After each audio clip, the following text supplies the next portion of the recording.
Megan here, and today I'm going to share with you one of my favorite recipes. It's a chicken and rice stew, and I wanted to create a recipe that would include a lot of the ingredients we'll get on our future homestead, but it's also one of those meals that can be an everything but the kitchen sink type meal, so if you have extra vegetables just hanging out in the fridge, throw those in too, because it's just going to make it better.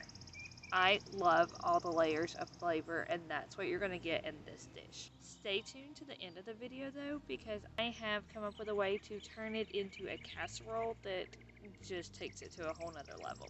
Anyways, comment down below, like, share, subscribe, all that fun jazz, and enjoy the video. First, we're going to start off by peeling our carrots. Now, I will be grabbing a glass bowl to put all of my carrot peels and vegetable scraps into.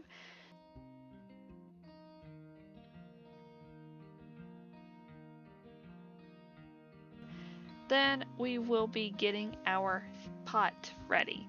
Go ahead and cut it on and get you some bacon grease in that pot. Bacon grease makes everything better. Talk about getting some more bang for your buck. Bacon grease is the leftover product from making bacon, and it is fantastic. So don't throw it away. Put it in a bowl, put it in your fridge, and use it in another dish like this one. If you do not have any bacon grease on hand, that is okay. Just use a couple tablespoons of olive oil. You just need enough oil in the bottom of your pan to coat that bottom so your chicken doesn't stick. Now, if you use chicken thighs like I do, go ahead and put them skin side down in this pan. If you're using a different type of chicken, if it has the skin, put that side down. If not, don't worry about it. If you have pre-cooked chicken, set it to the side and skip this step. All we are doing is browning this chicken on each side.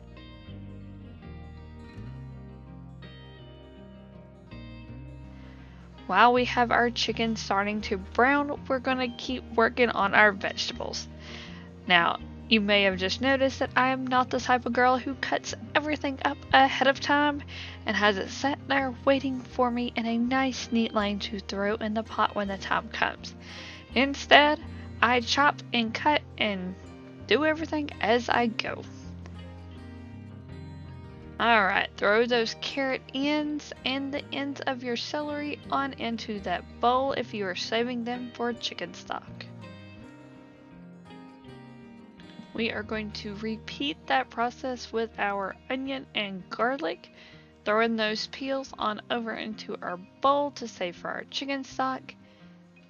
I'm not worrying about chopping them just yet. Just get all the end pieces off so when I do start to chop, it all goes smoothly.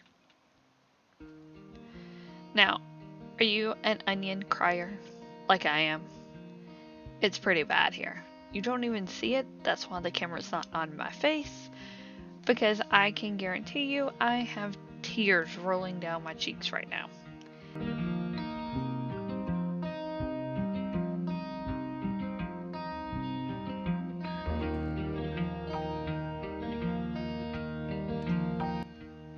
Lift that chicken over, get it browning on the other side, and then we will get back to our veggies.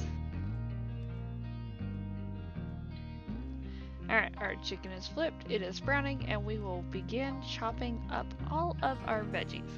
I start with my garlic and onions because I like to saute them together first before adding the rest of my vegetables.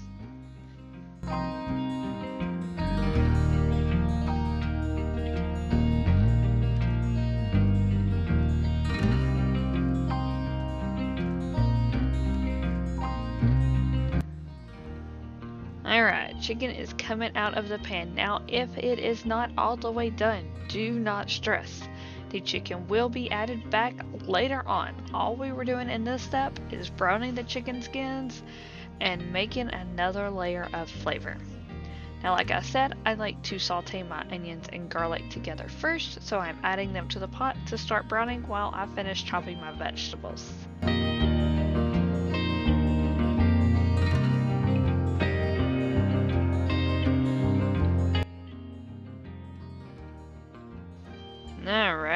just mix it all up. Do you see all the brown on the bottom of that pan? That, friends, is called flavor.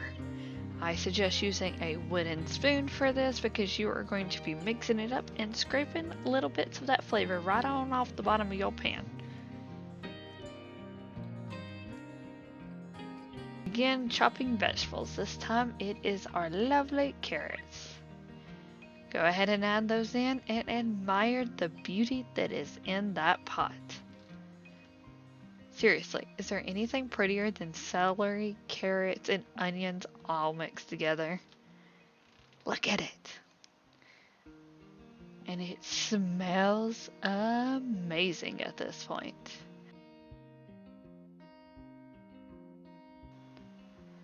Alright, so we are letting that cook together just a little bit and then adding our chicken stock.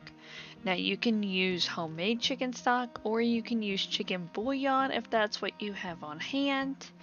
I just recommend you use a stock instead of plain water. Water will dilute the flavor of your meal. Chicken stock will add to that flavor. Added in some thyme sprigs here. I actually keep these in my freezer. They stay fairly well in the freezer, and I can have fresh thyme on hand all the time. No pun intended. Don't stress about what spices these are and how much I'm adding of each. Remember, there will be a complete list down in the description box below.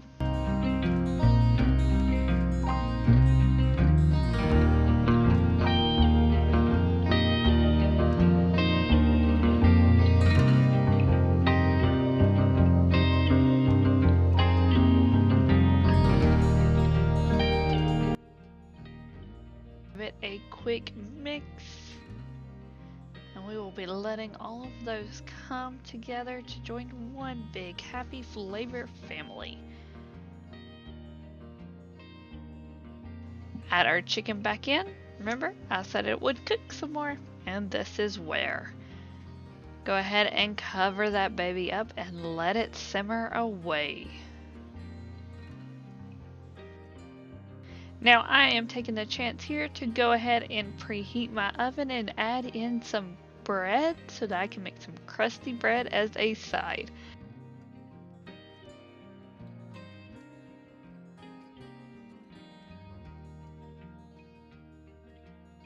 Okay, now that that's cooked together, we will go ahead and remove our lid, remove our chicken back out of that pot, and get it shredded up.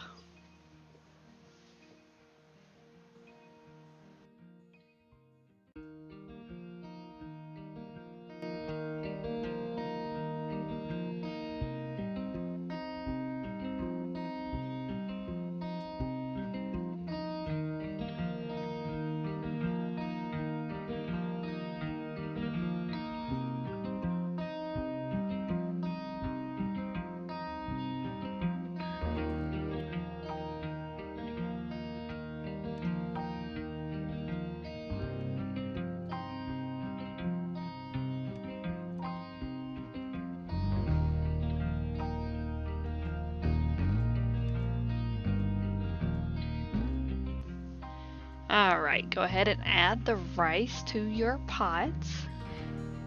If you do not have a lot of liquid in your pot at this time, you may want to add some more. My liquid's looking pretty good.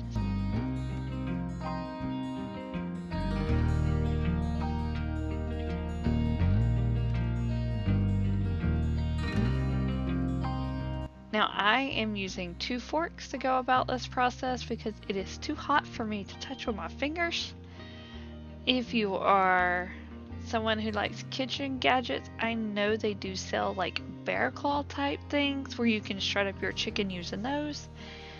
But, you know, forks are what I have on hand, so that's what I'm using.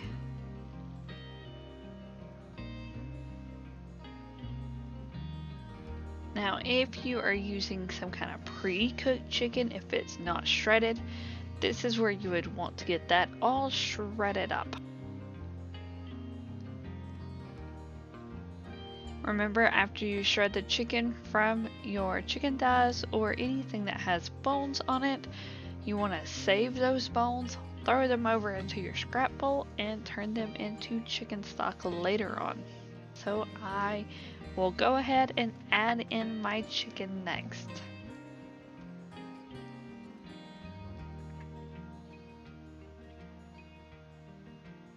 Again, if you are using pre-cooked chicken, you would add it to the pot at this time.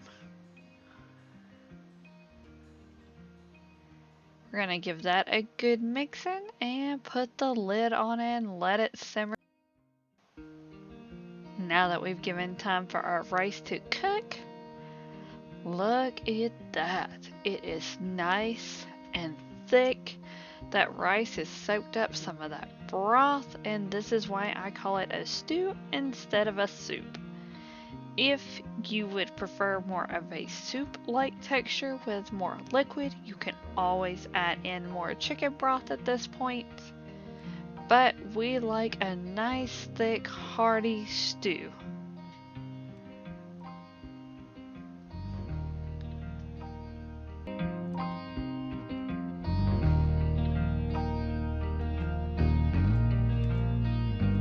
But oh yes, that is good to go. My salt is perfect. Now it is all finished. Time to dish it up for my family.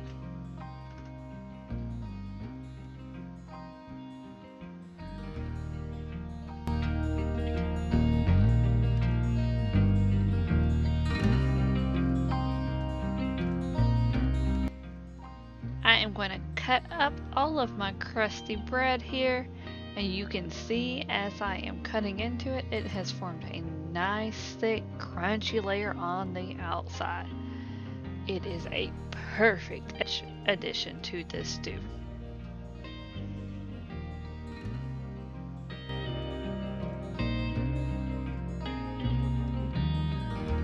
Now don't go anywhere yet, because I am going to show you what I do with my leftovers. So after my family has eaten all that they can for the night, I go ahead and throw all of my leftover stew into a casserole dish the next day, top it with some shredded cheese and some breadcrumbs, and bake it until golden brown on top. Makes like a casserole, and it is so good.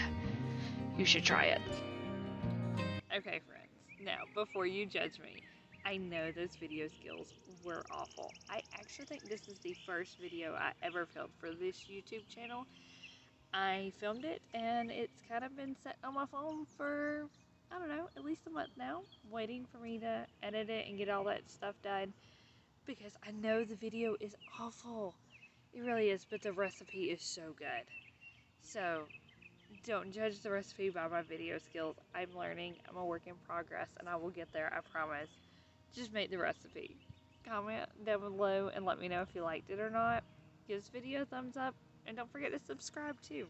I want y'all to stay around, and I promise my video skills will get better. So, hang out with me.